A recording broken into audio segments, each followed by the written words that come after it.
Extremers love story চ্যানেলে আপনাদের সবাইকে স্বাগতম। নিত্য নতুন লাভ স্টোরি ও শিক্ষামূলক গল্প শুনতে চ্যানেলটি সাবস্ক্রাইব করে বেল বাটনটি ক্লিক করে আমাদের পাশে থাকবেন। ধন্যবাদ।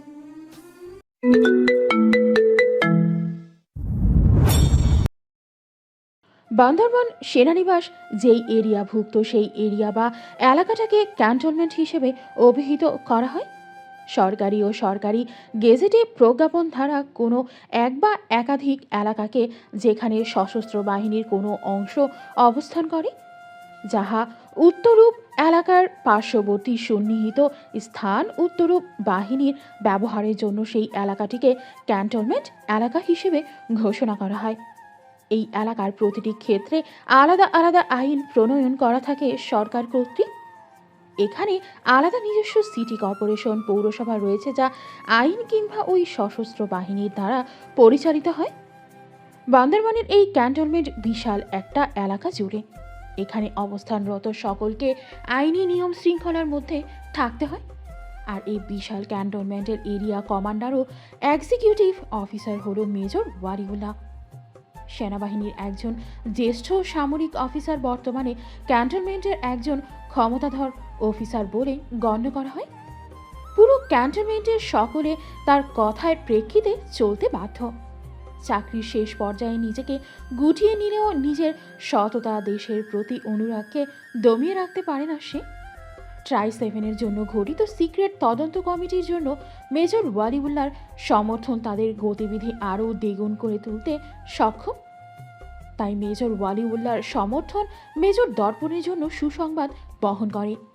তবে তীক্ষ্ণ বুদ্ধিদীপ্তমান ব্যক্তিটি যে মেজর ওয়ালিউল্লাহকে দিয়েই নিজের যাত্রা শুরু করেছে, এই ব্যাপারে সে ঘুণাক্ষরেও টের পাননি বয়সের দাঁড়গোড়ায় দাঁড়িয়ে থাকা পৌর ক্ষমতাধর ব্যক্তিটি। শ্যাওলাটে পাঁচিলের ঘন কদম বাদ চোখ বিরক্ত করা লাল লাইটের স্তিমিত আলো দেখা মিলছে। ধোয়াটে ধুলোময় ভ্যাপসা গন্ধ দেহে ভয়ার্ত উত্তেজনা সৃষ্টি করে। মস্তিষ্ক ঝিম ধরে আসে।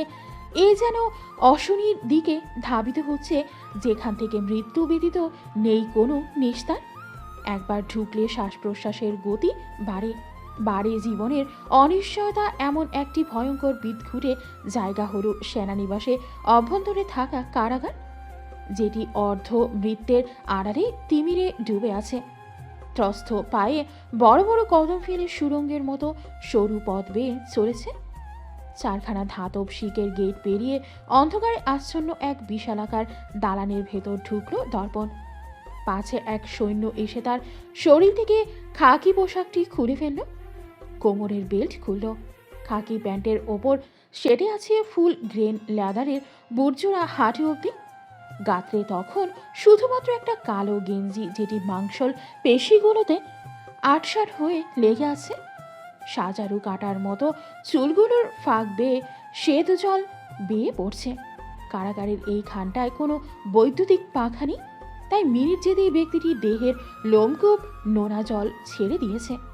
দর্পণের পেছনে আসা সুবেদার, অদ্রিতা, দিলজার তিনজন শটান শৃঙ্খলাবদ্ধ হয়ে দাঁড়িয়ে আছে।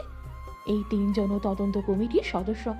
কোমর থেকে নলাকার ধাতব অস্ত্র দুটো খুলে টেবিলে রাখল দর্পণ। কপাল ঘেঁষে নোনা জলগুলোকে একদম অবহেলা করে ধনুকের ন্যায় তীক্ষ্ণ শানিত কণ্ঠে জিজ্ঞাসা করল, কত ডিগ্রি পর্যন্ত চার্জ করেছেন? 3rd ডিগ্রি পর্যন্ত sir. No answer. No sir. স্তিমিত গলায় বলল সৈন্যটি। পরবর্তী কোনো শব্দযোগ শোনা গেল না। ব্যস্ত গতিতে ধাতব গেট খুলে দিতেই মাথা নুইয়ে ঢুকে গেল কারাগারের ভেতরে। বাহির থেকে থাই গ্লাসের দেয়াল ভেদ করে সকলে ভেতরের সবকিছু স্পষ্ট দেখতে পাচ্ছে। 8 জন লোহার চেয়ারের সাথে হাত মুখ বাঁধা অবস্থায় ঘাড় নুইয়ে বসে আছে। শরীরের বিভিন্ন জায়গায় থেতলে গিয়েছে, সেখানে রক্তাভ হয়ে আছে। তাদের সামনের ডেস্কে অচল পড়ে আছে একটা ড্রিল মেশিন। ভেতরে থাকা সৈন্য একটি চেয়ার এনে তাদের সামনে রাখল। বিনা বাক্য বেয়ে দর্পণ সেখানে আসন গাড়ল। সরু দৃষ্টিতে সকলের বেহাল দশা পর্যবেক্ষণ করে খানিক অসন্তুষ্ট হলো। সামনে থাকা 28 কি 29 বছরের একটি যুবকের চোয়াল চেপে এদিক ওদিক ফেরানো। অবস্থা এতটাই খারাপ যে কথা বলার পর্যায়ে নেই সে। সে সকলের দিকে চোখ বোলায়, সময়ের মূল্য জানায় এই চতুর মেজর যে মুখ পড়ছে তা হয়তো কেউ বুঝতে পারছে না। যতটা না বেহাল দশা হয়েছে তার থেকেও বেশি ভান করে পড়ে থাকাই যেন তার কাল হয়ে দাঁড়ালো। অষ্টপুট বিস্তৃত হলো, শান্ত কণ্ঠে বলল, সপ্তম চেয়ারের জোন বাদে সবাইকে অন্য কক্ষে নিয়ে যান। ব্যক্তিটি নড়ে চড়ে উঠল। দেহে সবকিছু নিশ্চল থাকলেও মণিজোড়া অস্থিরভাবে ঘোরাফেরা করছে, যেটা নিহাতি ব্যর্থ প্রচেষ্টা।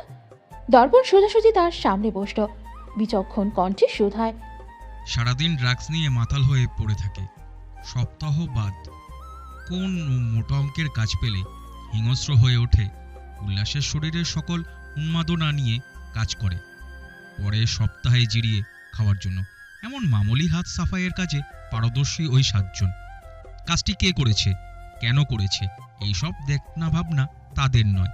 এর জন্য তাদের কাছে অযথা জিজ্ঞাসাবাদ করে সময় নষ্ট করার কোনো অভিপ্রায়ও আমার নেই। কিন্তু তুই এক্সেপশনাল। এখন আমি কি তোর সাথে এক্সপ্রেশনালি বিহেভ করব, নাকি তুই নিজে থেকেই বলবি? শেষের কণ্ঠে যেন মৃত্যুর আহ্বান খুঁজে পেল অর্ধবয়স্ক ব্যক্তিটি। ফ্যাসফেসে ভাঙা দরাজ গলায় বলল, আমি কিছু জানি না, আমাদের শুধু কাজ করার জন্য টাকা দেওয়া হয়েছে, আমরা কাজ করছি, এর বাইরে আমি কিছু জানি না। দর্পণ হাসল। থানচির হামলায় ঘাতকদের কাউকে ধরতে পারেনি, সকলে পালিয়ে গিয়েছে। প্রেস মিটিংয়ের সামনে এটা বললেও ওটা ছিল পুরোটাই মিথ্যে। বরং নিহত 2 জন বাদে সকলে সেনাবাহিনীর হাতে আটক হয়েছে। এটা গোপন রাখার অনুরোধ সেই করেছিল মেজর ওয়ালিউল্লাহর কাছে। দর্পণ চেয়ার ছাড়ল, আয়বর্তা ভেঙে মাল্টিপ্লাকের নীল রঙের বাটনটা টিপ দিয়ে অন করল। ড্রিল মেশিনের লাইন লাগাতে লাগাতে বলল, পুরো দেশ জানে থানচির হামলায় সেনা মহাকর্তা ও বিজিবির হাতে কোনো ঘাতক আটক হয়নি। তুই আর আমি জানি তোরা সকলেই আটক। তোকে যদি মেরেও ফেলি তবে কেউ খোঁজও নিতে আসবে না, কিংবা আমাদের জবাবদিহ করতে হবে না দেশবাসীর কাছে। আমি কিছু জানি না। দর্পণের তাতে ভাবান্তর নেই, সে নিজে কাজে ব্যস্ত থেকে বলল, আর কত জায়গায় এমন হামলা করা হবে? জানি না। তোদের এই চক্রের কতজন সামিল রয়েছে? জানি না। কার আদেশে এইগুলো করেছিস? উদ্দেশ্য কি? পুরো ভাষা তো কিছু জানিস? জানি না, জানি না, কিছু জানি না। বলেই ক্ষিপ্ত কণ্ঠে চেঁচিয়ে উঠল ঘাতকটি। বলতে বলতে উচ্চ শব্দ দূষণকারী ঘূর্ণায়মান ড্রিল মেশিনটি সরসী চোখের মণি বরাবর তাক করল দর্পণ। 1 ইঞ্চি পরিমাণ দূরত্ব ঘাতকটি শক্তভাবে আর্তনাদ করে সেটে গেল চেয়ারের সাথে আরও গভীরভাবে। কেননা 1 ইঞ্চি নড়লেই ড্রিল মেশিনটি তার চোখে ঢুকে যাবে। অথচ সামনের ব্যক্তিটি নিশ্চিন্তে সেটি এমন দক্ষ হাতে আঁকড়ে আছে, ইঞ্চি দূরত্বের একটুও নড়চড় হয়নি। পরিমাপে এতটা নিপুণ নিগুড়ো, চোখে মুখে তার হিংস্র ভাব উপচে পড়ছে। এগুলো শুধু মাত্র টাকার বিনিময়ে কাজ করা কর্মচারী। তাদের পেছনে সে মোটেই নিজের শক্তি ও সময় অপচয় করবে না। ঘরমাক্ত বদন নিয়ে ক্ষিপ্র গতিতে বেরিয়ে এলো দর্পণ। পাশে এক সৈন্য তার পোশাকটি পরাতে এলেই আদ্রিতা সেটি ছো মেরে নিয়ে গেল নিজের হাতে। হাসি মুখে নিজেই পরিয়ে দিল সেটি দর্পণকে। বলিষ্ঠ দেহের খাঁজে খাঁজে মোহমান দৃষ্টি দিতে ভুলল না। যেই দৃষ্টিতে লেগে আছে মুগ্ধতা, যেটি শুধুমাত্র বলিষ্ঠ দেহাবয়বের লোকটির জন্য বরাদ্দ। তবে দর্পণের সেদিকে খেয়ালই নেই। সে দক্ষ হাতে বেল্ট পরে তাতে নলাকার ধাতব অস্ত্রটি কোমরে ঢুকিয়ে নিল। খাকি পোশাকটি দেহে সেটে যেতেই সে পা বাড়ালো। সুবেদার দিলজার অদ্রিতা তার সাথে তাল মেলালেই গমগমে আওয়াজ আসে, এইগুলো খুব শিকড় না জানা শাখা প্রশাখা। তারা কেন করেছে, কার জন্য করেছে কিছুই জানে না। তাদের লেনাদেনা শুধু টাকার সাথে। শিকড় বহুদূর। রয়াংচরিং বড় বাজার সংলগ্ন জামে মসজিদের বাম থেকে যাওয়া গলি নম্বর 27, পুরনো বাজারের হাজি লতিফ মাহমুদের আটক ফ্যাক্টরির নোট দিস। ততক্ষণে কারাগারের সুড়ঙ্গ পথের সম্মুখ দুয়ারে পৌঁছে গিয়েছে তারা। ভেতরে তখন সকলে ব্যস্ত কারাগারে চেয়ারে বাঁধা ঘাতকটির লাশ সরাতে। সাইফ আশফাক আশরাফের নিজস্ব কোম্পানি রয়েছে, আশা গ্রুপ অফ ইন্ডাস্ট্রিজ। বান্দরবনের এটি একটি খ্যাতিপ্রাপ্ত কোম্পানি। প্রতি বছর বিপুল পরিমাণে বিদেশি বিনিয়োগের পাওয়ার মাধ্যমে ব্যবসায়িক স্ট্যাটাসের দিক থেকে টপে রয়েছে এই কোম্পানিটি। সফলতার কৈফিয়ত প্রয়োজন পড়ে না যখন দুই তুখোড় সেনা কর্মকর্তা এর এমডি হয়। আর আশরাফের কারণেই মূলত বিদেশি বিনিয়োগ বেশি এই কোম্পানিতে। নতুবা আশা ফাউন্ডেশনের মতো এত বিস্তৃত পরিধির আশ্রমটি কারো দান অনুদান দয়া ছাড়া চালিয়ে নিয়ে যাওয়া অসম্ভব ব্যাপার হতো। এর জন্যই সাইফ মাথা উঁচু করে আত্মগরিমা নিয়ে বলতে পারে আশা ফাউন্ডেশনের প্রতিটা বাচ্চা তার সন্তান। তাদের লালন পালনে আজ পর্যন্ত তার কোনো বাহ্যিক অনুদানের প্রয়োজন পড়েনি। অবশ্য এর জন্য আল্লাহর শুকরিয়া জানাতে ভোলে না সাইফ। অপরাহ্নের শেষ আলোকছটা আশ্রে পড়ছে তখন পাহাড়ি সরু অলিগলিতে। সূর্য তখন বিদায় নেওয়ার জন্য প্রস্তুত। পাহাড়ের গায়ে সবুজ শ্যাওলা পাহাড়ের নিজস্বতাকে একদম লুকিয়ে রেখেছে আবরণের ন্যায় চেয়ে। আশরাফ উপভোগ করছে অপরাহ্নের সময়টা। এটা এই প্রথম সে নিজে ড্রাইভ করেছে বান্দরবানের রাস্তায়। এই আগে ড্রাইভার করতো, এখন সে মোটামুটি সব চিনে গিয়েছে। তাই আজ সে নিজেই ড্রাইভ করে যাচ্ছে। সারাদিনের কাজ শেষ করে বিদেশি ক্লায়েন্টদের সাথে মিটিং করে মাত্র ফিরছে বাড়িতে। চোখের আইরিশ জোড়া যখন ঘুরছে অনুভূতিবিহীন নির্লজ্জের মতো, তখন চোখে বাঁধে অস্বাভাবিক কিছু। ঠিক যেমন ঘরে একটা ইঁদুর ছানা থাকলে তার দিকে নিজের ঘরের সহ পাড়া প্রতিবেশীর সকল বিড়ালের নজর থাকে ইঁদুরটির ওপর, ঠিক তেমন ঘটনা। কিন্তু ঘটনা হচ্ছে এই ইঁদুরের ছানাটাকে তার চেনা চেনা লাগছে। গতি স্লথ হলো। নীলরঙা কোমর কাটা পোশাকে আবৃত হ্যাংলা পাতলা দেহটি, সঙ্গে বদনে জড়িয়েছে সিলভার প্রলেপ অলংকার, মাথায় গলায় হাতে পায়ে কোমরে ঠিক যেন জীবন্ত অপরাজিতা ফুল। এ যেন তার না হওয়া ভাগ্নি। পিঠে বেতের ঝুড়ি, হাতেও একটা ছোট্ট ঝুড়ি যেখানে তার এক কুড়ির মতো ডিম হবে। চোখের দুই কিনারার থুতনিতে সব সময়কার মতো সুতরাং চিহ্ন বসে আছে। কাজল টানা চোখ দুটো থেকে টুপটাপ অশ্রু গড়িয়ে পড়ছে। হাতের ঝুড়িটা আঁকড়ে স্বেতসেতে শ্যাওলাটে পাহাড়ের সাথে লেগে আছে কান্নারত দেহটা। তাকে ঘিরে আছে দুই হ্যাংলা রুগ্ন দেখতে যুবক, শরীরের ভারসাম্য যাদের টলমলে। চোখ দুটো লাল হয়ে আছে এলাকার নেশাগ্রস্ত ছ্যাঁচড়া বখাটে বলা চলে। আশরাফ মিচকে ছ্যাঁচড়া দেখে মাথা নাড়ল। এই লোভনীয় ইঁদুর ছানারা পথে ঘাটে সন্ধ্যাবেলায় নির্জন স্থানে ঘুরে কেন বেড়ায়? ধীর স্থির হেঁটে ছেলে দুটোর পেছনে গিয়ে দাঁড়ালো। কর্ণদয় ছুঁয়ে গেল কিছু বিশ্রী নোংরা কথা। চোয়াল খানিক শক্ত হয়ে গেল। এখানে তার সিয়া থাকলে ঠিক মেরে ফেলতো এই দুটোকে। থমথমে গলায় বলল, এই যে ছোট ভাইয়েরা, সমস্যা কি? ছেলে দুটো টলমলে চোখে ঘাবড়ানোর দৃষ্টিতে তাকালো। তারা কালপ্রিট নয় এটা প্রমাণ করার প্রচেষ্টায় হাওয়া গোবা হেসে বলল, তেমন কিছু না, আমাদের নিজস্ব ব্যাপার, আমরা বুঝে নেব। একই পাড়ার লোক আমরা, আপনি আপনার কাজ করেন। আশরাফ ভ্রু নাচালো। ব্লেজারের আড়ালে কোমরের বা পাশের টি শার্টটা একটু জাগিয়ে সুট টেনে বলল, ও, আপনাদের নিজস্ব ব্যাপার, তাই তো? ছেলে দুটো একবার আশরাফের কোমরের দিকে তাকালো, তৎক্ষণাৎ উল্টো দিকে টলমলে পা বাড়িয়ে হাঁটা ধরল। দু পা যেতেই সেটা দৌড়ে পরিণত হলো। আশরাফ সেদিকে থেকে চোখ সরালো। তাদের তিনজন বাপ ছেলে দুলাভাইয়ের কাছে এগুলো লাইসেন্স প্রাপ্ত দু একটা সব সময় থাকে। বলা বাহুল্য এর কারণ সিয়ার নিরাপত্তা। চোখ সরিয়ে তাকালো পাহাড়ের গায়ে এঁটে দাঁড়িয়ে থাকা মেয়েটির দিকে। এখনো কাঁপছে ভয়ে সে তিরিক্ষি কণ্ঠে বলল, এমন ইঁদুর ছানার কলিজা নিয়ে বের হও কেন রাস্তাঘাটে, তাও আবার এমন সংসেজে? মৃন্ময়ী ভরকে গিয়ে আশরাফের দিকে তাকালো। লোকটা তাকে চেনে। সে ভেবেছিল কোনো পথচারী হবে হয়তো। ঘন পল্লব ঘেরা অশ্রুসিক্ত নয়নে পিটপিট করে তাকালো মৃন্ময়ী। আশরাফকে দেখে মনে করার চেষ্টা করলো সে কে। মৃন্ময়ীর তাকানো দেখে আশরাফ আরও খেপে গেল। মেজাজ দেখিয়ে বলল, কি হলো, এখন মনে পড়ছে না আমি কে? যাকে তাকে মামা বলে এসে এখন মনে পড়ছে না? ইঁদুরেরও তোমার থেকে ভালো স্মৃতিশক্তি রয়েছে। এখন বলো, এই ভোর সন্ধ্যায় কোথায় যাচ্ছিলে এমন সংসেজে? মৃন্ময়ী এতক্ষণে বুঝলো এটা মনির মামা। সে নতমস্তকে চোখ মুছে বলল, আব্বার কাছে যাচ্ছিলাম, দোকানে ডিম শেষ হয়ে গিয়েছে, সেগুলো দিতে। কত বড় সাহস! ইঁদুরের কলিজায় সাহস আছে দেখছি, তবে খটে বুদ্ধি নেই। কেন, কোনো ভাই নেই কিংবা ছেলে মানুষ দিয়ে পাঠানো যেত না? আমরা 3 বোন, আব্বা ছাড়া কোনো পুরুষ মানুষ নেই ঘরে। মৃন্ময়ী থমথমে গলায় বলল। আশরাফ আর চোখে দেখে নিল চুপসে যাওয়া মেয়েটিকে। অনেকটা ভয় পেয়েছে বোঝাই যাচ্ছে। পাবেই না কেন, ছোট্ট একটা মেয়ে, বয়স হবে কত, 19 বা 20।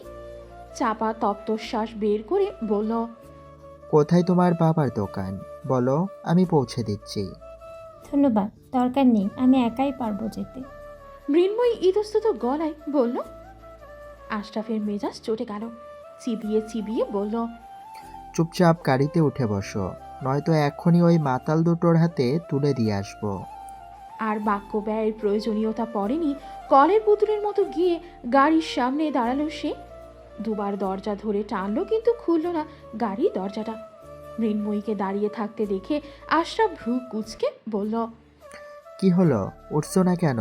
কোলে করে ওঠাতে হবে। এটা খোলে কিভাবে? অনেক শক্ত, খুলছে না তো। আশরাফ অবাক হলো। এই যুগের মেয়ের থেকে এটা আশা করেনি সে। নিজের ভাবনা নিজের কাছেই রেখে গাড়ির দরজা খুলে দিল। হাত বাড়িয়ে বলল, না, ওঠো। আর এই যে ডিম দোকানের জন্য নিয়ে যাচ্ছ না, এগুলা থেকে নিজেও কয়টা খেও, নয়তো দেখা যাবে কোনোদিন বাতাসের সাথে ঘড়ির মতো উড়ছো।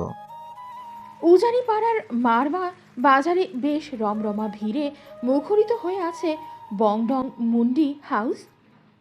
গনে চুলোর উপর দৈত্যাকার হাড়ির চারপাশে খদ্দরের আসর জমেছে। মুন্ডি হলো নুডলস সদৃশ এক বিখ্যাত ঐতিহ্যবাহী খাবার বান্দরবনে, বিশেষ করে নৃগোষ্ঠীদের কাছে, যেটা এখন সবার কাছে প্রিয় খাবার হয়ে উঠেছে। কাঠের একটি দোকান, সামনে 4-5টা কাঠের চেয়ার টেবিল, কিছুটা ধাবা আকৃতির। পাশেই একটা হস্তশিল্পের দোকান, যেখানে উপজাতিদের ঐতিহ্যবাহী পোশাক বিক্রি করা হয়। সব কিছু নিজ হাতে তৈরি। মৃন্ময়ীর বাবা হোটেলটি চালায় এবং মৃন্ময়ীর মা ও ছোট বোন বস্ত্র ও সরঞ্জামাদির দোকানটি চালায়। তাতেও যেন 6 জনের পরিবারটা হিমশিম খেয়ে যায় পৃথিবীর বুকে নিজেদের অস্তিত্ব ঠেকাতে। মোটা অঙ্কের যৌতুক দেওয়ার পরেও যখন স্বামীর বাড়িতে জায়গা হয়নি, তখন মৃন্ময়ীর বড় বোন এক কন্যা সন্তান সমেত বাবা মায়ের কাছে এসে তাদের কাছে হাত বাটায়। দিনের পর দিন শ্বশুর বাড়িতে মার খেয়ে অসম্মানিত, লাঞ্ছিত হতে হতে যখন ত্যক্ত হয়ে উঠেছে, তখন হাসি মুখে বিদায় নিয়ে চলে এসেছে বাবা মায়ের কাছে।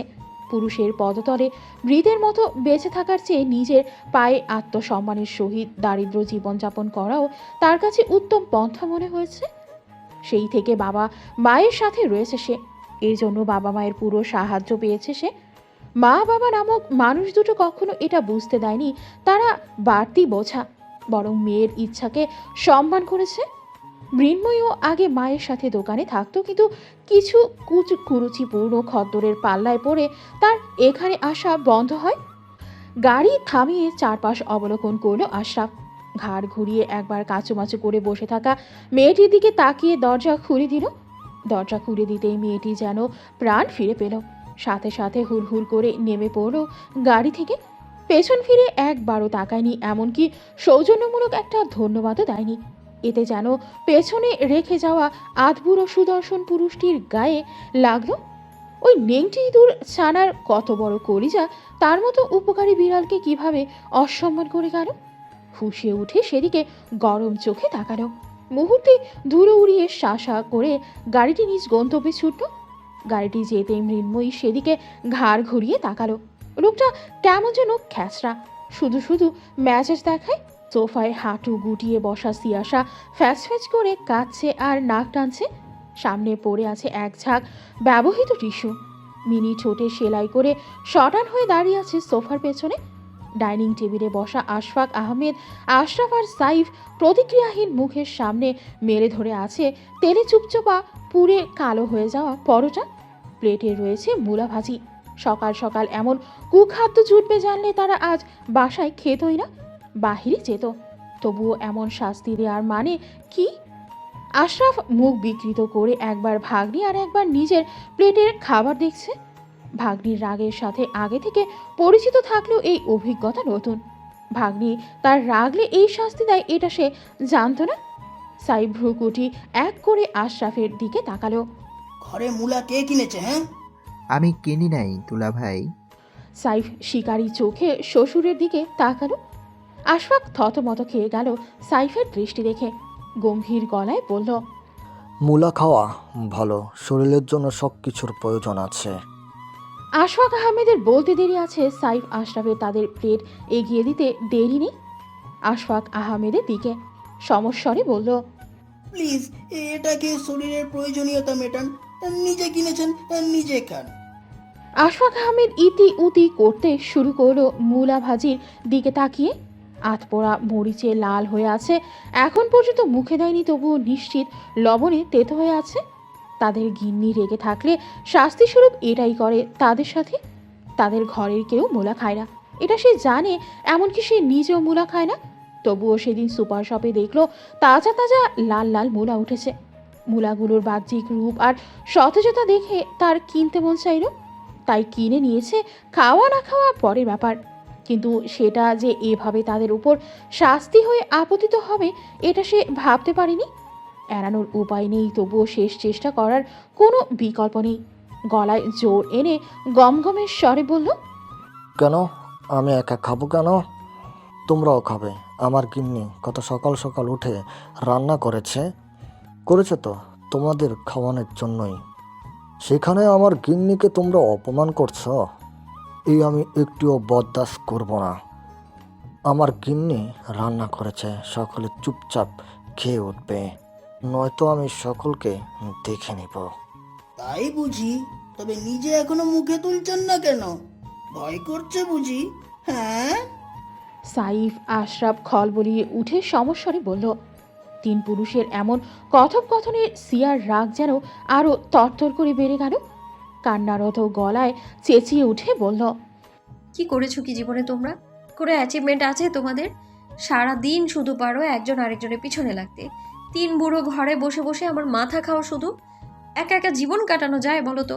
চলার পথে আমাদের একজন সঙ্গীর প্রয়োজন, যে আমাদের খেয়াল রাখবে, সুখে দুঃখে পাশে থাকবে। ওই বুড়ো দুটোকে বিয়ে দিতে পারিনি, ভেবেছিলাম বুড়োটাকে বিয়ে দিয়ে ঘরে তুলবো, সেই সুযোগটাও গেল, হাতছাড়া হয়ে গেল। এখন আমি কি করব?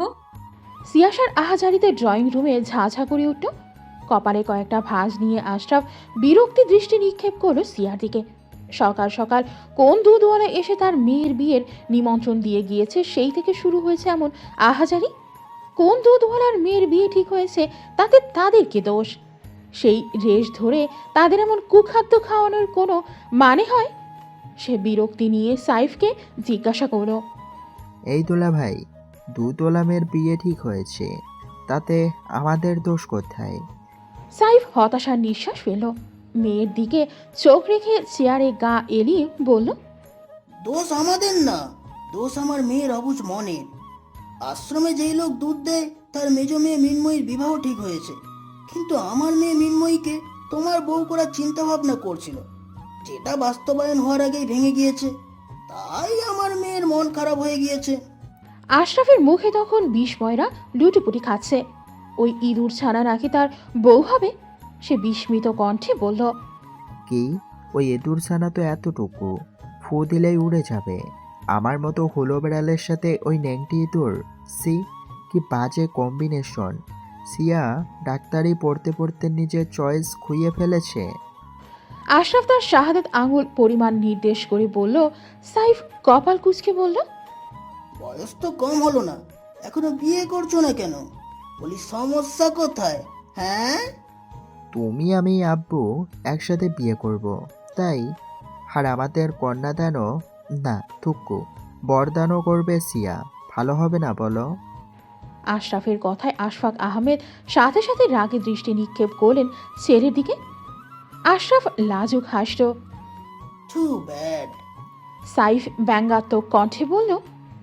আশরাফ পাত্তা না দিয়ে চিন্তিত গলায় বলল, কিন্তু আমার মাথায় ঢুকছে না, ওই ন্যাংটি ইঁদুর তো ছোট্ট, বিয়ের বয়স হয়নি, তাহলে এর মধ্যে বিয়ে কেন দিয়ে দিচ্ছে? 22 বছরের বয়স মেয়েটির, ছোট নয়। আর তাছাড়া ওর বাবার আর্থিক অবস্থা ইদানিং খুব একটা ভালো যায় না, দিন আনে দিন খায় ফুরিয়ে যায় এমন অবস্থা। এছাড়াও ঘরে বড় বড় মেয়ে রেখে সারাদিন দোকানে বসে থাকে বাবা মা। পাড়ায় এটা নিয়ে মেয়ে দুটো শঙ্কায় থাকে, তাই হয়তো তাড়াতাড়ি বিয়ে দিয়ে দিচ্ছে। সাইফ বলল। আশরাফ খানিক অবাক হলো। ওইটুকু ইঁদুর ছানারা 22 বছর দেখলে তো মনে হয় না, দেখলে মনে হয় কোনো ভরহীন পলাকা। তন্মধ্যেই ঝড়ের গতিতে সিয়া রান্নাঘরে ঢুকলো। ধূপধাপ শব্দ করে কিছু কাজ করতে করতে কঠোর কণ্ঠে বলল, আমার দ্বারা আর সম্ভব না তোমাদের খেদমত করা। যতদিন পর্যন্ত না 3 জন ঘরে বউ আনতে পারছো, ততদিন পর্যন্ত কোনো খাবার রান্না হবে না ঘরে। ডাইনিং টেবিলে 3 জন অসহায় দৃষ্টিতে একে অপরের দিকে তাকালো। রাস্তায় ধুলো উড়িয়ে উঠছে দুটো জিপ গাড়ি। ড্রাইভিং সিটের পাশে বসে থাকা শক্ত মানবের ওষ্ঠপুটের মৃদু হাসি যেন সকলের সিরিয়াসনেসকে হাস্যকর করে তুলছে। নিজেদের অভিযানে ফেল হয়ে ফিরছে 9 জন সেনা সদস্য, তবে দর্পণের মুখের হাসি তাদের গম্ভীরতা অকৃতকার্যতার ক্লেশ নিমিষেই দূর করে দিয়েছে। কানে ইয়ারপড লাগিয়ে ফোনের দিকে একদৃষ্টিতে তাকিয়ে আছে দর্পণ। ফোনের মনিটরে এক চঞ্চল রমণী হাত নাড়িয়ে নাড়িয়ে কথা বলছে। ওষ্ঠপুটে লেগে থাকা মৃদু হাসির কারণ এটাই। অদ্রিতা শঙ্কিত মুখে দর্পণের মৃদু হাসি দেখে চলেছে। স্যার কাকে দেখে হাসছে? যখন থেকে নিজের অনুভূতি বুঝতে পেরেছে দর্পণের প্রতি, তখন থেকে এই এক সমস্যায় ভুগছে সে। দর্পণ কারোর সাথে কথা বললেও তার বুকের ভেতর ধুকপুক করে ওঠে ভয়। দর্পণ কোনো মেয়ের সাথে কথা বলছে না তো রাস্তার কারোর দিকে তাকালেও তার শঙ্কা জাগে মনে।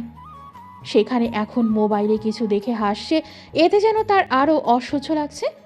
কাকে দেখে হাসছে, কি দেখে হাসছে? নাকি এটা তার মনের ভুল? ভালোবাসা বুঝি এমনই, প্রিয় মানুষটির চারপাশে একমাত্র নিজের অস্তিত্ব ছাড়া আর কোনো কিছুর অস্তিত্ব বরদাস্ত করা যায় না। নিজের অস্থিরতা চেপে চুপ করে বসে রইল নিজের সিটে অদ্রিতা। গাড়ি সদরে ঢুকতেই ড্রাইভার দর্পণকে জিজ্ঞাসা করল, স্যার আপনাকে কোথায় নামিয়ে দেব? ড্রাইভারের কথায় দর্পণ ফোন থেকে দৃষ্টি তুলে সামনে তাকায়, তবে তাকে কিছু বলতে না দিয়ে অদ্রিতা উদ্বিগ্ন উৎকণ্ঠিত কণ্ঠে জিজ্ঞাসা করল, স্যার এখানে কেন নামবেন? স্যার তো আমাদের সাথে ক্যান্টনমেন্টে যাবে। আমি ক্যান্টনমেন্টে যাচ্ছি না, আমাকে কেস প্লস শপিং সেন্টারের সামনে নামিয়ে দিন। অদ্রিতা উসখুস করে উঠল। সুবেদার শানিত দৃষ্টিতে অদ্রিতাকে পর্যবেক্ষণ করছে। এমন গুরুগম্ভীর পরিবেশে এই নারী এমন অবলার ন্যায় আচরণ করছে দেখে কেন? বিগত কয়েকদিন ধরেই তার সন্দেহবাতিক মস্তিষ্কে অদ্রিতার অস্বাভাবিক আচরণ চোখে বাজছে। অদ্রিতার সাহস জুগিয়ে দর্পণকে জিজ্ঞাসা করেই ফেলল, এত শঙ্কা নিয়ে আর থাকা যায় না। স্যার আজ অনেকটা দখল গিয়েছে সকলের উপর থেকে। আপনি এই ক্লান্ত শরীর নিয়ে এখন আবার কোথায় যাচ্ছেন? কোনো কাজ থাকলে আপনি অন্য কাউকে বলুন। ব্যক্তিগত ব্যাপার, নাথিং টু ওয়ারি, আমি ঠিক আছি। গম্ভীর গলায় বলা এতটুকু কথা যেন অদ্রিতার শঙ্কা আরও বাড়িয়ে দিল। অন্ধকার হওয়া মুখে নিজের জায়গায় ঝিমিয়ে বসে থাকলো। আরক্ত দৃষ্টি তবুও ব্যক্তিটির ওপর থেকে সরছে না। গাড়ি নির্দিষ্ট জায়গায় পৌঁছাতেই দর্পণ ব্যস্ত পায়ে নেমে পড়ল গাড়ি থেকে। শপিং সেন্টারের অপর প্রান্তে থাকা প্রাইভেট কারটির ভেতরে ঢুকে গেল। ড্রাইভিং সিটে বসে থাকা প্রৌঢ় লোকটি বিগড়িত হাসল তাকে দেখে। দর্পণ মৃদু হেসে বলল, আসসালামু আলাইকুম চাচা, কেমন আছেন? আমি ভালো আছি দর্পণ্য বাবা, তুমি কেমন আছো? ইদারিং তোমায় খুব খুশি খুশি লাগছে। আপনি তো বলেন পরিবার নাকি সকল খুশির কারণ হয়, আমিও হয়তো আমার পরিবার পেয়ে গিয়েছি, তাই খুশি। আপনা আপনি ভর করে আছে মুখশ্রীতে। ঘরভক্ত খাকি পোশাক পরিবর্তন সিভিল পোশাক পরতে পরতে বলল দর্পণ, এ তো খুশির সংবাদ। অবশ্যই পরিবার হয় আমাদের এমন এক জায়গা যেখানে আমরা অবাধে নিজেদের সুখ দুঃখ আনন্দ ভাগাভাগি করে নিতে পারি, যেখানে তোমার হাজারটা অভিযোগ কষ্ট শুনলেও কেউ বিরক্ত বোধ করবে না, কারণ ওটা তোমার পরিবার। পরিবার হলো এমন একটা জিনিস যেখানে আমাদের দিন শেষে ফিরতেই হবে, এটা অবধারিত, কারণ সেখানে কেউ না কেউ তোমার অপেক্ষায় থাকে। তো বলো কবে দেখা করাচ্ছ তোমার পরিবারের সাথে, এই বুড়ো ড্রাইভারের সাথে? ড্রাইভার চাচা হাস্যোজ্জ্বল মুখে বলল। দর্পণ মৃদু হাসল। বন্দরবানি এসেছে থেকে তার ব্যক্তিগত গাড়ি এই লোকটাই চালায়। ভালো একটা সুসম্পর্ক রয়েছে তাদের মধ্যে। মৃদু কণ্ঠে বলল, যেদিন সে আমার পরিবারের হয়ে আমার ঘরে আসবে, সেদিন দেখা করাবো। সেই দিন তাড়াতাড়ি আসুক বাবা। শীতাতপ নিয়ন্ত্রিত গাড়িটির ভেতরে নিস্তব্ধতা বিরাজ করল বাকি সময়টুকু। পকেট থেকে ফোন বের করে দর্পণ আবারও মোবাইলের স্ক্রিনে দৃষ্টি রাখল। 2 সপ্তাহ আগে আসা একটি ছোট্ট মেসেজ। জহুরি নজরে গোটা গোটা অক্ষরের শব্দ বুনন দেখতে লাগলো সে। অল্প কয়টা শব্দ বুননে রয়েছে বহু মানুষের প্রাণ বাঁচানোর তথ্য। মেসেজটুকুতে এতটুকুই লেখা, যার বদৌলতে সেদিন থানচিতে হওয়া হামলায় তারা বিজয়ী হতে পেরেছিল ঘাতকদের উপর, বাঁচাতে পেরেছিল লক্ষ্মী বিনোদের মতো আরও অনেক নিরীহ মানুষের প্রাণ। চিন্তিত লোচন এসে খুঁটিয়ে খুঁটিয়ে দেখল সেটি কোনো প্রাইভেট নাম্বার থেকে এসেছিল মেসেজটি। নাম্বারটির কোনো তথ্য বের করতে পারেনি এখন পর্যন্ত। কেউ তাকে আড়ালে সাহায্য করছে। তার চেয়েও বড় কথা হলো ব্যক্তিটি জানে কখন কোথায় হামলা হচ্ছে। মূলত এই নাম্বারের রেকর্ড বের করতেই আজ তারা সারা দিন চেষ্টা করেছে, তবুও তারা কোনো তথ্য বের করতে পারেনি। এতটা সিক্রেট এবং নিট অ্যান্ড ক্লিন কাজ কোনো ডিফেন্সের লোক দ্বারাই সম্ভব। তবে কি তাদের মধ্যে কেউ একজন আছে যে এই সকল তথ্যের ব্যাপারে তাদেরকে অগ্রাসী করতে পারবে? ততক্ষণ পর্যন্ত তারা সকল জল্পনা কল্পনা একটা বাস্তবিক রূপ পাবে না, যতক্ষণ পর্যন্ত ওই মেসেজ দাতাকে খুঁজে পাচ্ছে। রোজকার নিয়ম অনুযায়ী সিয়াশা তার ডিউটি শেষে বাস স্ট্যান্ডে দাঁড়িয়ে আছে। আজ 3 বুড়োকে আচ্ছা মতো ছেড়ে দিয়েছে, উপরন্তু তাদের সাথে কথা বলাও বন্ধ করে দিয়েছে। বাস তখনও আসেনি। অলস সময় কাটানোর জন্য ভেবেছিল সামাজিক যোগাযোগ মাধ্যমে একটু উকি ঝুঁকি দেবে, কিন্তু তার সুযোগ দিল না রোজ নানা অজুহাতে হাজির হওয়া কাঠখোট্টা মুখটি। বিগত দিনগুলোতে দেখা হয়েছে অপরাহ্নের কোনো ধুল উড়ানো পিচ ঢালা পথে কিংবা ধুলোহীন নির্মল দূষণ মুক্ত ভোরের সেনানিবাসের সেই সমতল ঘেঁষা উঁচু টিলার ওপর, এক ঝাঁক ডেইজির মাঝে কিংবা বাসে একলা যাত্রাপথের সঙ্গী হিসেবে। প্রত্যেকবার এসে বলবে, ডাক্তারের কাছে রোগী আসবে না তো কার কাছে আসবে? সিয়াশার প্রশ্নবিদ্ধ কুচকানো কপাল পাত্তা দিল না কাঠখোট্টা মেজরটি। ধীরে স্থির অলস পায়ে হেঁটে তার পাশে গিয়ে দাঁড়ায়। সিয়াশা সপ্রতিভ চাহরি দিল মুখে, ভদ্রসূচক হাসি টেনে কৌতূহলী গলায় জিজ্ঞেস করল, হাই মেজর। Hello doctor. কণ্ঠে কৌতুকের আভাসে সিয়াশা দৃষ্টি তাকল সরাসরি ওই সরু তীক্ষ্ণ চোখ দুটির দিকে। ভ্রু নাচিয়ে জিজ্ঞাসা করো, মেজর আমি তো আপনাকে কোনো ডিসকাউন্ট দিইনি, যা দিয়েছে সরকার দিয়েছে এবং হসপিটাল কর্তৃপক্ষ দিয়েছে। আর না আমি আপনার প্রাণ বাঁচিয়েছি, প্রাণ বাঁচানোর মালিক তো আল্লাহ। সেক্ষেত্রে আপনার মাননীয় প্রধানমন্ত্রীও আল্লাহ তাআলার দরবারে হাজিরা দেওয়ার কথা, কিন্তু আপনি আমার দরবারে কেন হাজিরা দিচ্ছেন বারবার? জ্ঞানীগুণীরা বলেছে মেয়েদের ষষ্ঠ ইন্দ্রিয় নাকি খুব তীক্ষ্ণ হয়। ছেলেদের নজর পড়ার জন্য তাদের এক ঝলক দৃষ্টি যথেষ্ট। তবে আপনি এখনো বুঝতে পারছেন না, তাহলে কি ধরে নেব জ্ঞানীগুণীরা মিথ্যা বলে? সিয়াশা সরু দৃষ্টিতে কোন চোখে একবার দেখে নিল কাঠকোট্টা মেজরের নির্লিপ্ততা। লোকটা ভয়ঙ্কর কথা বলছে, তাও কি নির্লিপ্ত ভঙ্গিতে। সে ভাবেই বলল, কোন জ্ঞানী গুণীরা বলেছে এই কথা? গুগলে আর্টিকেল পড়ার সময় সংলাপ দেখেছিলাম, কে বলেছে তার নাম দেখিনি। গভীর স্বরে বলল দর্পণ। সোজা সাপটা স্বীকারোক্তিতে সামনের মানবী কিছুক্ষণ বোকার মতো তাকিয়ে রইল। খানিক বাদেই খিলখিলিয়ে হেসে উঠল সিয়াশা। আপনার মতো আয়রন ম্যানের মুখে এইসব কথা জোকসের মতো শোনায়। আপনার গলায় তো মানায় গমগমে দরাজ কণ্ঠে বলা Roger that hands up, otherwise I will shoot you like this. বলে আরও এক দফা হাসির রোল পড়ে গেল জমজমাট রাস্তার ফুটপাতের উপর। সিয়াশা হেলে দুলে হেসেই যাচ্ছে। দর্পণ বিরক্তি নিয়ে সিয়াশার হাসি দেখছে। সে কি হাস্যকর কথা বলেছে? মেয়েটা কথার ভেতরে লুকিয়ে থাকা মানে না খুঁজে হেসেই চলেছে। ততক্ষণে বাস এসে দাঁড়িয়ে পড়েছে। দর্পণ হতাশার নিঃশ্বাস ত্যাগ করে হেলে দুলে হাসতে থাকা মেয়েটির হাতের কবজি নিজের মুঠোয় নিয়ে বাসে উঠে গেল। বাস ছেড়েছে 10 মিনিট হয়ে গিয়েছে। হাঁটুতে কনুই ঠেকিয়ে দর্পণ কপালে আঙুল ঘষছে, কেননা পাশে অবস্থানরত মেয়েটি এখনও হেসেই চলেছে। দর্পণ এবার চরম বিরক্তি নিয়ে কিছুটা ধমকে উঠে বলল, স্টপ শিয়া। সিয়াশা তৎক্ষণাৎ চুপ হয়ে গেল। দর্পণ ঘাড় ঘুরিয়ে থমথমে মুখের মেয়েটির দিকে দৃষ্টিপাত করল। চোখে চোখ পড়তেই মেয়েটির থমথমে মুখশ্রী ভেদ করে আবারও পেট ফাটা হাসি বের হয়ে আসলো। দর্পণ হাল ছেড়ে হতাশ চিত্তে দেখতে লাগলো হাস্যরত মেয়েটিকে। সে কি এমন করলো যে মেয়েটি তাকে এভাবে লেকপুল করছে? তার দ্বারা মিটিমিটি কথা যেন অসম্ভব, তাই গুগলকে কাজে লাগিয়েছিল অকর্মণ্যতাকে হাসির পাত্র বানিয়ে দিয়েছে। একজন সেনা কর্মকর্তার মেয়ে হয়ে জন্মানোই ছিল সিয়াসার সুরক্ষা বলয় তৈরির জন্য যথেষ্ট ছিল। চোখ ধাঁধানো সুন্দর নয়, এক নজরে কেউ মুগ্ধ হয়ে যাবে এমন সৌন্দর্যের অধিকারী সিয়াসা নয়। তবে শুভ্র ফ্যাকাশে মাখন রঙা ত্বকের আড়ালে যে চমৎকার চঞ্চল প্রাণোচ্ছল সুন্দর নরম ব্যক্তিত্বে মানুষটা রয়েছে, তার প্রেমে অনায়াসে যে কোনো যুবক মুখ থুবড়ে পড়তে বাধ্য হবে। তবে ২৬ বছরে এই নারীর জীবনে এমন ঘটনা খুবই বিরল।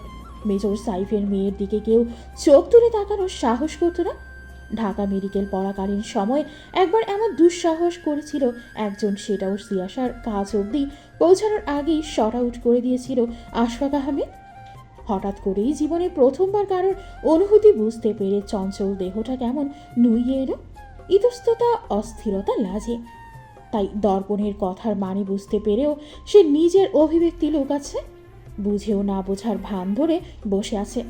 দর্পণ কিছু বলতে গেলেও তাকে এটা ওটা বলে কথা ঘুরিয়ে দিচ্ছে।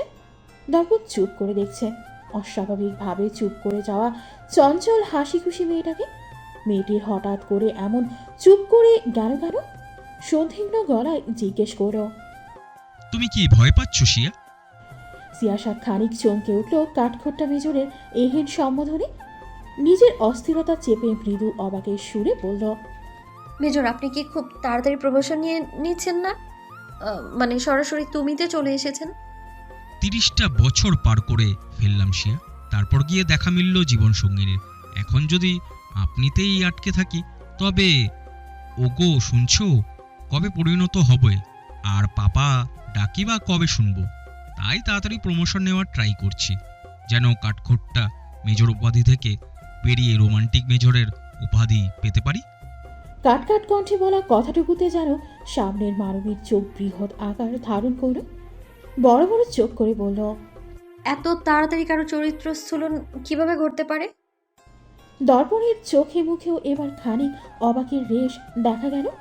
তবে সেটা নিছকই অভিনয়। অবাক কণ্ঠে বলল, এটা তোমার কাছে চরিত্র স্থূল মনে হচ্ছে? এটা তো পৃথিবীর নিয়ম। জগতে এমন কোনো নারী নেই যে নিজ থেকে স্বীকার করবে সে একটা ছেলেকে ভালোবাসে। সব ক্ষেত্রে ছেলেদেরকেই প্রথম স্বীকারোক্তি করতে হয়।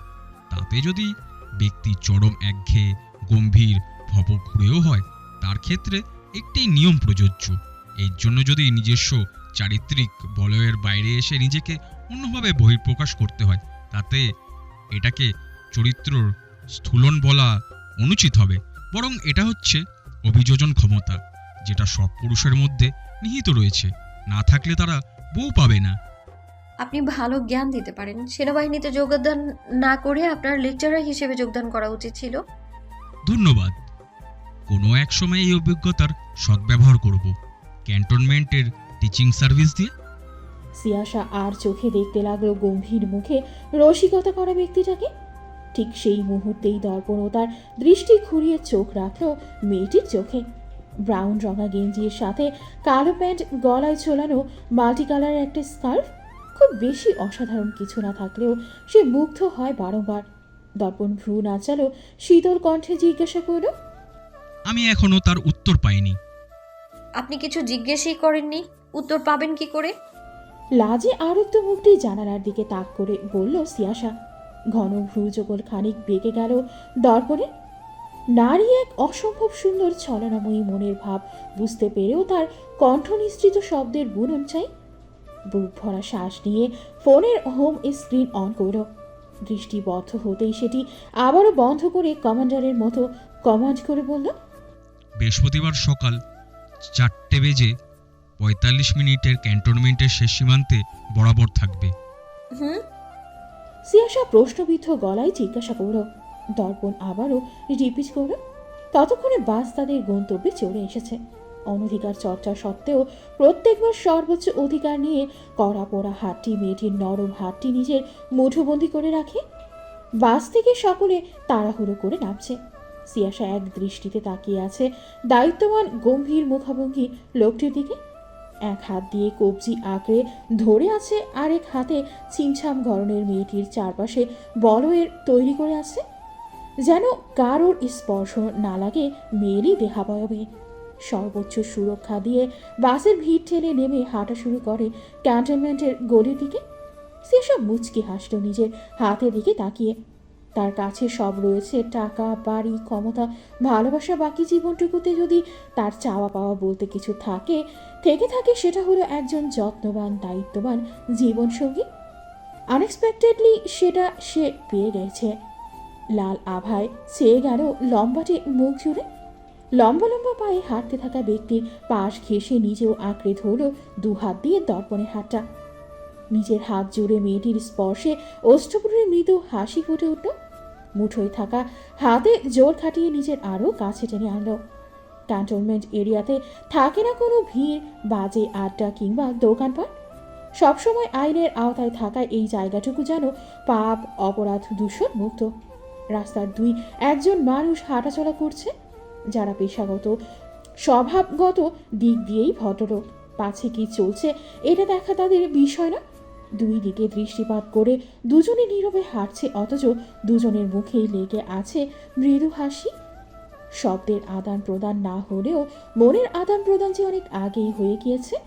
তবুও ফর্মালিটিস যেন আমাদের মানুষের শিরায় শিরায় মিশে আছে। এটা না হলে মনস্তাত্ত্বিক শান্তি পাওয়া যায় না। বৃহস্পতিবার সকাল 4:30। মেরুন রঙা কোমর কাটা পোশাকে আবৃত করে নিয়েছে সিয়াশা নিজেকে। সদ্য ঘুম থেকে উঠেছে, চোখ মুখ এখনো ফোলা ফোলা, তবুও চোখে মুখে উপচে পড়া উচ্ছ্বাস। দেখে মনে হচ্ছে না সে মাত্র ঘুম থেকে উঠেছে। চুল ছেড়ে মাথায় কাপড় বেঁধে তাতে অলংকার মাংটিকা পরে নিল।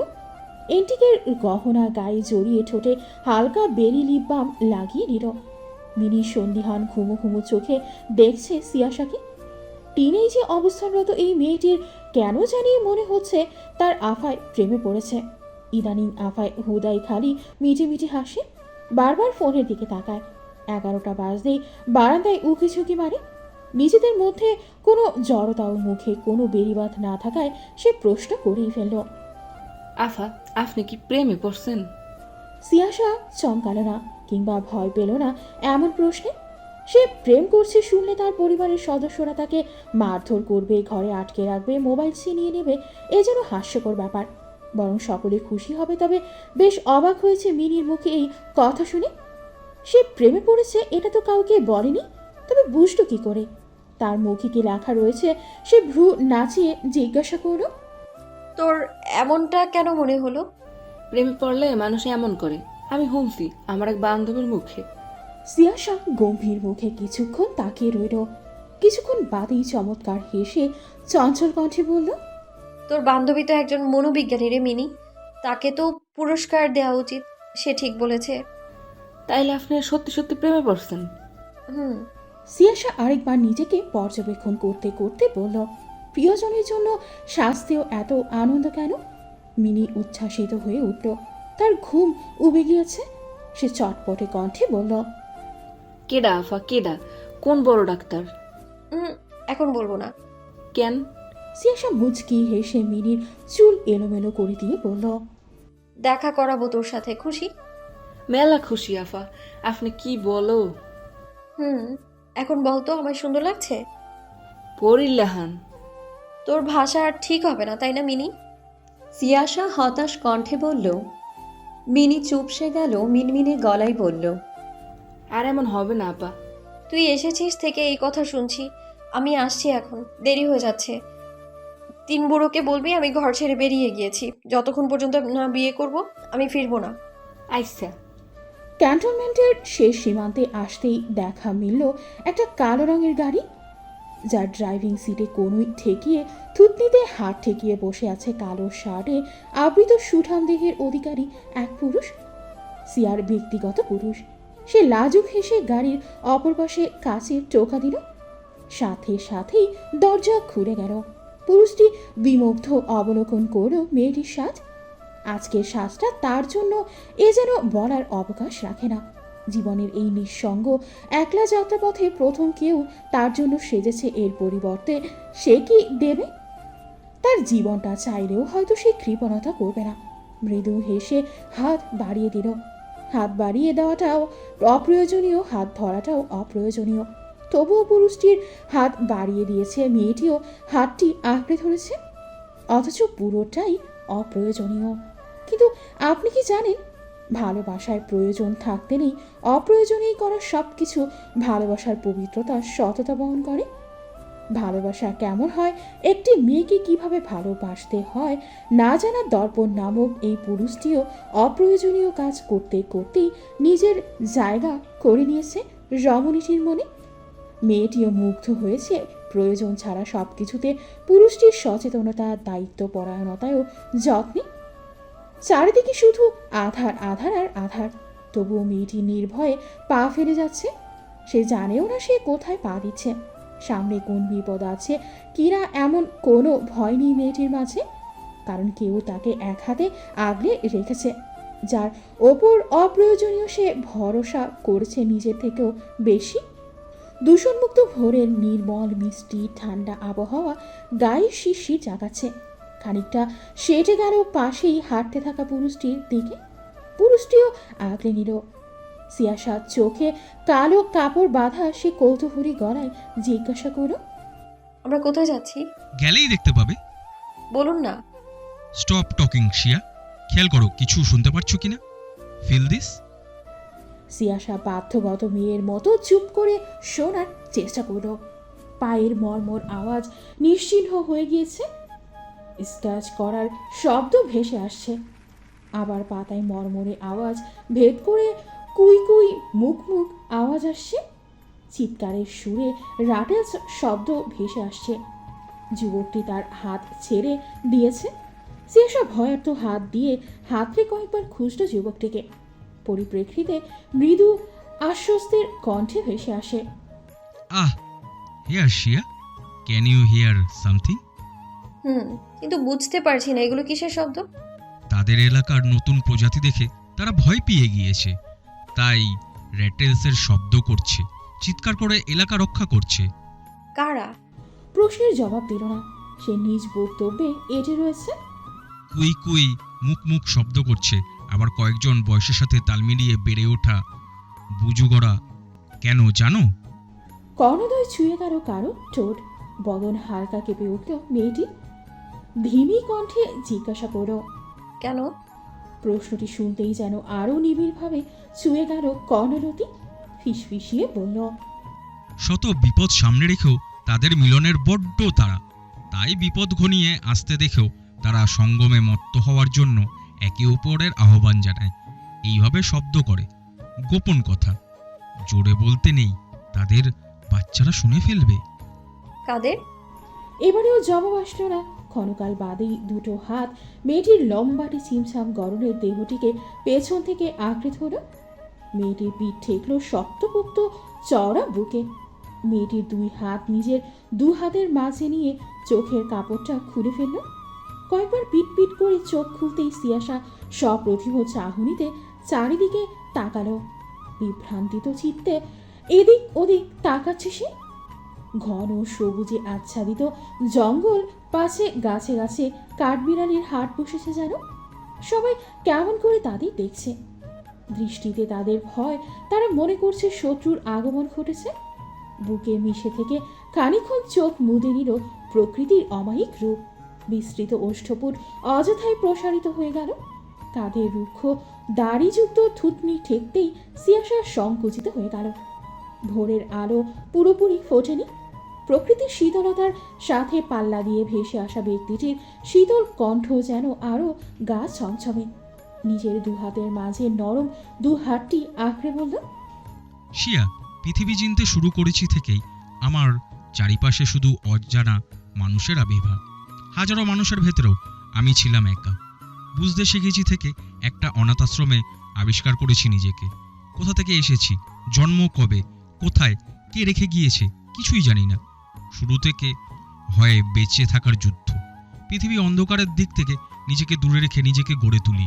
নিজের পরিচয় মেজর দর্পণ এহসান। সেনাবাহিনীর সিনিয়র সামরিক অফিসার, যার বিগত জীবনটার মানে ছিল শুধু তার কাজ।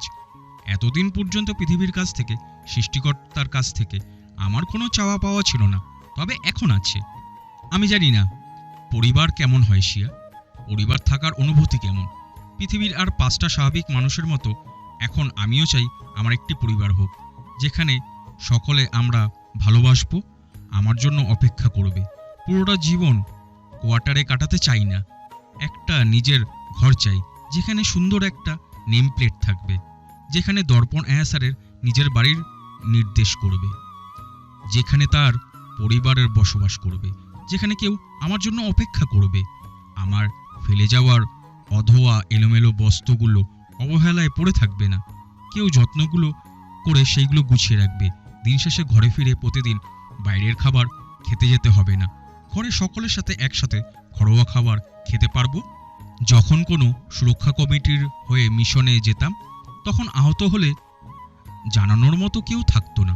হাসপাতালে চিকিৎসাধীন সকল সোলজার সদস্যদের পরিবার ছুটে আসতো, কিন্তু আমার জন্য কেউ আসতো না। তার মানে আমি যদি কোনো মিশনে মারাও যাই, আমার লাশটাও নিতেও কেউ আসবে না। জীবনের এই পর্যায়ে আমি চাই কেউ আমার হয়ে থাকুক। আমি যখন আহত হব, যখন আমার কন্ট্যাক্ট লিস্ট সার্চ করে আমার পরিবার যেন খুঁজে পায়। অন্য সকল সোলজারদের মতো আমার পরিবারও আমাকে হাসপাতালে দেখতে আসবে, খেয়াল রাখবে, চিন্তা করবে। আমি যদি মারা যাই, তবে আমার লাশ। এতটুকু বলতেই আঁকড়ে ধরে রাখা হাতটি সশব্দে ফুপিয়ে কেঁপে উঠল। অনুরোধের কণ্ঠে বলল, প্লিজ দর্পণ স্টপ।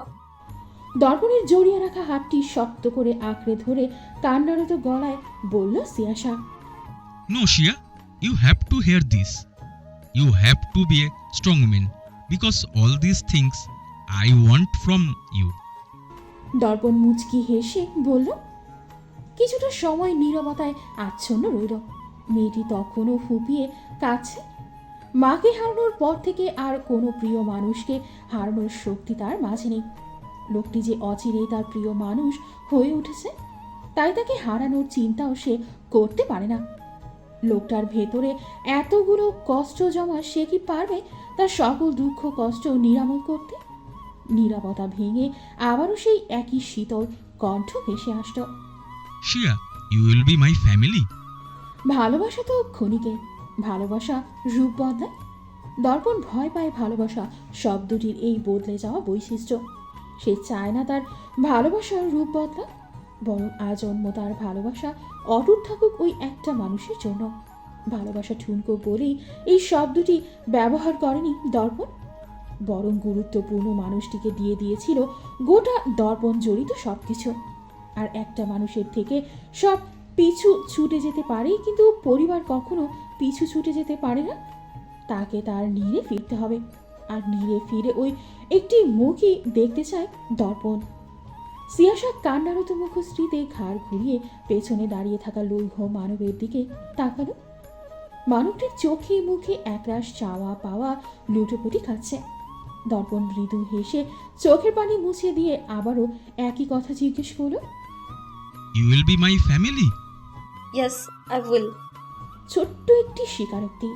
দর্পণের মনে হলো সে তার নতুন কোনো জীবন ফিরে পেয়েছে, যেই জীবনে সে আর একা নয়, তার একটা পরিবার রয়েছে। প্রতি উত্তরে দর্পণ নিজের জ্যাকেটের পকেট থেকে কিছু বের করে সিয়াশার হাতে দিল। কণ্ঠে উৎফুল্লতা নিয়ে বলল, Happy birthday, Shia.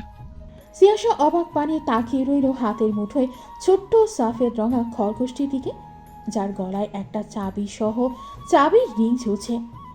আজ তার জন্মদিন। তার তো দর্পণের চক্করে মনেই নেই। সারাদিন এই লোকের খেয়ালে ডুবে থাকে। তার ঘরের লোকেরাও কিছু বলল না কেন? আপনি কি করে জানলেন? তোমার ইচ অ্যান্ড এভরি ইনফরমেশন আমার কাছে রয়েছে। গোয়েন্দাগিরি করছেন আমার উপর? এখনো করা শুরু করিনি, করব বিয়ের পর। তোমার খুঁটিনাটি সকল তথ্য কালেক্ট করতে হবে। আমার মন কেড়ে নিয়েছো, কি দিয়ে সেটা বের করতে হবে। সিয়াশা কপাল কুঁচকে বলল, দুষ্টু লোক। দর্পণ গা গুলিয়ে হাসল। সিয়াশা চাবির রিংটা নেড়ে চেড়ে দেখলো একটা ঠিকানা লেখা, যেটা ক্যান্টনমেন্টের শেষ সীমান্তের বাহিরে অবস্থানরত একটি বাড়িকে নির্দেশ করছে। সে কৌতূহলী দৃষ্টিতে জিজ্ঞাসা করল, এটা কিসের চাবি? তোমার বার্থডে গিফট। কিসের চাবি এটা? চলো দেখাচ্ছি। বলেই দর্পণ সিয়াশার হাত ধরে টেনে নিয়ে যেতে লাগলো। সিয়াশাও হাসি মুখে দর্পণের হাত দু হাতে আঁকড়ে হাঁটতে লাগলো। 12 তলা দালানটির 6 তলায় দাঁড়িয়ে আছে সিয়াশা। নিচল দৃষ্টিতে চেয়ে আছে ফ্ল্যাটের দরজায় হেলান দিয়ে দাঁড়ানো ব্যক্তির হাস্যরত মুখশ্রী। লোকটা যে ইতিমধ্যেই তাকে নিয়ে বহুদূর ভেবে ফেলেছে। দরজার পাশে নেই নেম প্লেটে বড় বড় করে লেখা সিয়ারপন। দর্পণ হাসলো, জিজ্ঞাসা করল, পছন্দ হয়েছে? সিয়াশা হতবুদ্ধির নেই জিজ্ঞাসা করল, এসব কি? পরিবার তো ঘরে থাকে, কোনো সরকারি কোয়ার্টারে থাকে না, তাই এটা আমার পরিবারের জন্য। এখনকার মালকিন মিসেস শিয়াশা এহসান। বুকে হাত গুজে দরজায় হেলান দিয়ে দাঁড়িয়ে থেকে বলল দর্পণ। চোখ মুখে তার প্রশান্তির হাসিরা হুটুপুটি খাচ্ছে। হঠাৎ করেই সিয়াশার চোখ দুটো থেকে অশ্রু গড়িয়ে পড়ল। ফ্যাসফেসে ভাঙা কণ্ঠে বলল, আমি কি আপনার পরিবার হতে পারবো? তুমি অলরেডি আমার পরিবার, আমার সবকিছু হয়ে গিয়েছো। চোয়ালদয় আটসার হয়ে আটকে সাদা ভ্রু কুচকে থাকা আয়ম্বরহীন মৌনব্রতকারী মেজরটির ভেতরে এত কথা, এত ভালোবাসা, এত নম্রতা লুকিয়ে আছে, সেটা সিয়াশার কল্পনাতীত ছিল। সে নিজে যেই রকম সবাইকেও সেই একই দৃষ্টিভঙ্গির দিকে থেকে বিবেচনা করে। তার চপল হাসি খুশি দৃষ্টিভঙ্গির সাথে দর্পণের কাঠখোট্টা স্বভাব ম্যাচ করেনি বিধায় সে লৌহ মানব উপাধি দিয়েছিল, যেটি দর্পণ নিজ উদ্যোগে মিথ্যা প্রমাণ করেছে। ফ্ল্যাটটির ইন্টেরিয়র ডিজাইনের কাজ চলছে, যেটা সম্পূর্ণ হতে এখনও 1 সপ্তাহ। 1 সপ্তাহ পর দর্পণ কোয়ার্টার থেকে সেখানে শিফট হবে। ওষ্ঠপুটে মৃদু হাসি নিয়ে দারোয়ান চাচাকে সালাম দিয়ে গেটের ভেতরে ঢুকলো সিয়াশা। দারোয়ান বয়স্ক লোকটা উত্তর করে এগিয়ে আসলো, বলল, আম্মা, সাইব বাবাই তোমারে খুঁজছে, অনেক চেঁচামেচিও করছে। তাদের কাজই আমাকে নিয়ে গবেষণা করা। আপনি চিন্তা করবেন না চাচা, আমি সামলে নেব। যেমনটা ভালো মনে হয় করো তুমি। তারপরেও দেখো, উঠতে উঠতে ক্যান্টনমেন্টের বাইরে চইলা যাইও না। ইদানিং তো দেখতাছো উদয় মানুষ মারতাছে এদিকে সেদিকে। আমি শক্তিশালী সুরক্ষা কবচ নিয়ে ঘুরি চাচা, নো টেনশন, ডু ফুর্তি। সিয়াশা রসিকতা করে বলল, সাথে সাথেই ফিক করে হেসে উঠল নিজে। দারোয়ান লোকটিও হেসে উঠল। তাদের আম্মা অনেক সরল মনের প্রাণবন্ত মেয়ে, সবাইকে ভালোবাসা দিতে জানে, ভালোবাসা কুড়াতেও জানে। সদর দরজার সামনে আসতেই দর্পণকে মেসেজ করলো সে পৌঁছে গিয়েছে। তারপরে মুখটা গম্ভীর করে ফেলল। 3 বুড়োকে এবার তার সাহায্য করতেই হবে। কলিং বেল বাজাতেই হাট করে দরজা খুলে গেল। খুলতেই বিকট শব্দ হলো, ভেসে আসলো সমস্বরী 3 বুড়োর আওয়াজ, happy birthday to our princess. সাইফের হাতে বিশালাকার একটা কেক, আশফাক আহমেদের হাতে এক গুচ্ছ বেলুন, আশরাফের হাতে কয়েকটা গিফট বক্স। মিনি হাস্যোজ্জ্বল মুখে হাতে মোমবাতি ছুরি নিয়ে দাঁড়িয়ে আছে। সিয়াশা থমথমে মুখে সকলের দিকে দৃষ্টিপাত করল, অতপর গটগট করে নিজের ঘরে ঢুকে সশব্দে দরজা আটকে দিল। দরজার আটকানোর বিকট শব্দে সকলে খানিক কেঁপে উঠল। সাইফ আশরাফের দিকে মুখ ছোট করে তাকালো। আজকের দিনটাতে আল্লাহ তাআলা তার জীবনে সব সুখ ঢেলে দিয়েছিল, তাই আজকের দিনটা সিয়াশার থেকেও তার কাছে বেশি গুরুত্বপূর্ণ। কিন্তু এই দিনে মেয়ের এমন মন খারাপ তার একটুও সহ্য হলো না। মন খারাপ হয়ে গেল তার। কেক হাতে চুপ করে বসে পড়ল সোফায়। শ্বশুরের ওপর খেকিয়ে উঠে বলল, এইসব আপনার জন্য হয়েছে। আশফাক আহমেদ চিরবিরিয়ে উঠল, শানিত দৃষ্টিতে তাকিয়ে বলল, আমার জন্য হয়েছে মানে? আমি কি করেছি? আপনি যদি বিয়েটা করতেন তাহলে কি আর সিয়া আমাদের ওপর রাগ দেখাতো না? তো ফালতু কথা বলবে না সাইব। তোমার মতো একজন সুপ্রতিষ্ঠিত সেনা কর্মকর্তা এসব ছেলে মানুষই কথা কিভাবে বলতে পারে? 75 বছরে এসে আমি বিয়ে করব? কথা বলার সময় বিবেক বুদ্ধি খাটিয়ে কথা বলো। তো সরাসরি বললেই পারেন, আপনার মধ্যে এখন একটা বউ পালার শক্তি নেই। আপনার মতো রসকসীন ব্যক্তি যে আমার বউকে আর সালাতে দুনিয়াতে আনতে পেরেছে, এই ঢের, বুঝলেন? কিন্তু আমার তো অনেক শক্তি রয়েছে, এখনো আমাকেও তো বিয়ে করতে দিচ্ছেন না। আমি তো আর আপনার মতো দুর্বল নয় যে বউ পালতে পারবো না, তাই না? কি বললে তুমি? তোমার সাহস কি করে হয় আমার মেয়েকে ধোকা দেওয়ার? তুমি এই জীবনে আমার মেয়ে ছাড়া অন্য কোনো মেয়ের দিকে চোখ তুলে তাকালেও আমি তোমার নামে মামলা করব সাইফ। ওটা মেয়ে হবে না আব্বু, মহিলা হবে। আশফাক আহমেদের কথার মাঝে আশরাফ ব্যগ্র কণ্ঠে বলল। আশফাক চোখ রাঙিয়ে তাকালো আশরাফের দিকে, হুঙ্কার ছেড়ে বলল, তুই চুপ কর নেমো, কারণ আমার মেয়েকে পালানোর সাহায্য তুই করেছিলি। তোকে যে আমি এখনো জীবিত রেখেছি, তোর ভাগ্য ভালো। সহসা আশরাফ চুপ করে গেল। তার বাপটা এত খিটখিটে কেন? আমি প্রথমে তোমাকে চিনে ফেলেছিলাম, তুমি একটা চরিত্রহীন নম্পট শেষরা ছেলে। কিন্তু আশা তো পট্টে বন্দি ছিল ভালোবাসার, যার জন্য তোমার এই রূপটা চিনতে পারলো না। কতবার বললাম এ ছেলেকে বিয়ে করো না, তাও শুনলো না আমার কথা। আশফাক আহমেদ আবারও রাগী কণ্ঠে বলতে লাগল। শ্বশুরের কথায় সাইফ ভ্রু উঁচিয়ে মেয়ের ঘরের দিকে হাঁটা ধরল, কয়েকবার করাঘাত করে বলল, সিয়া বাচ্চা, আজকের দিনে অন্তত এমনটা করো না। এত রাগ দেখাতে নেই জন্মদিনের দিন। হ্যাঁ, আজকে তো আনন্দের দিন। সকলে একসাথে কেক কাটবো, মজা করব, বাইরে খেতে যাব, শপিং করব, কত আনন্দ হবে। বেরিয়ে এসো, রাতে মিনময়ীর বিয়েতেও তো যেতে হবে, তাই না? শেষের কথাটা শুনতেই শিয়াশা খেপে গেল। দরজার ওপাশ থেকে গলা উঁচিয়ে বলল, হ্যাঁ হ্যাঁ, অন্যের বিয়েতে যাবে নাচতে নাচতে। নিজে তো একটা বিয়ে করার মুরুদ নেই। আমি বের হব না আজ ঘর থেকে। তোমাদের সাথে আমার কোনো কথা নেই। যতক্ষণ না তিনজনের কেউ একজন বিয়ে করছো, আমি একদমই বের হব না। আচ্ছা ঠিক আছে, তোমার যেমনটা ইচ্ছা তেমনই হবে। আমরা কালকেই আশরাফের জন্য মেয়ে দেখতে যাব। খুশি, এখন বের হও। দুলাভাইয়ের কথায় আশরাফের চোখ বৃহৎ আকার ধারণ করল। কিভাবে তাকে ফাঁসিয়ে দিল? এই বিয়ে নামক ঝামেলা তার কাছে ভালো লাগে না। সাইফ তাকে চোখে আশ্বস্ত করলো শান্ত থাকার জন্য, কিন্তু সিয়া তাতেও অনড়। ঠোঁটে হালকা লিপস্টিক দিতে দিতে সে জেদি গলায় বলল, না, তোমাদেরকেও বিয়ে করতে হবে। সাইফ দীর্ঘশ্বাস ফেলে বলল, আচ্ছা ঠিক আছে, যা ইচ্ছা হয় করবে, এখন বেরিয়ে এসো। কথাটা বলতে দেরি আছে, সিয়াশার হড়বড় করে বের হতে দেরি নেই। সাইফ অবাক হয়ে গেল, মেয়ে তার পরীর মতো সেজে আছে। হাঁটু পর্যন্ত গোল চেরি ব্লসম প্রিন্টের ফ্রক, সাথে সুন্দর করে সেজে গুজে হাসি মুখে দাঁড়িয়ে আছে। আশরাফ ডানে বামে মাথা নাড়ল, কত ঠঙ্গিমি। ভেতরে বসে সাজগোজ করেছে সে, আর এদিকে তারা ভাবছিল মেয়েটা রাগ করে বসে আছে। সাইফ চমৎকার হাসি নিয়ে মেয়ের হাত মুঠোয় পুড়ে নিল।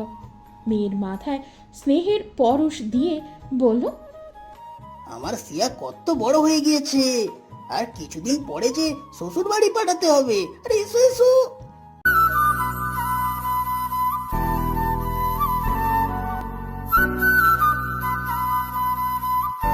আপনাদের একটা লাইক, একটা শেয়ার আর একটা সাবস্ক্রাইব আমাদের জন্য উৎসাহ। আপনাদের জন্য আরো ভালো কন্টেন্টের প্রতিশ্রুতি। আপনার ছোট্ট ক্লিকে আমাদের পথ চলা বড় হয়। আপনাদের পাশে পেলে আমরা পারবো আরো অনেক কিছু। তাই দেরি না করে এখনই এক্সট্রিমার্স লাভ স্টোরি চ্যানেলটি লাইক দিন, শেয়ার করুন প্রিয়জনের সাথে, আর সাবস্ক্রাইব করে থাকুন আমাদের সাথে।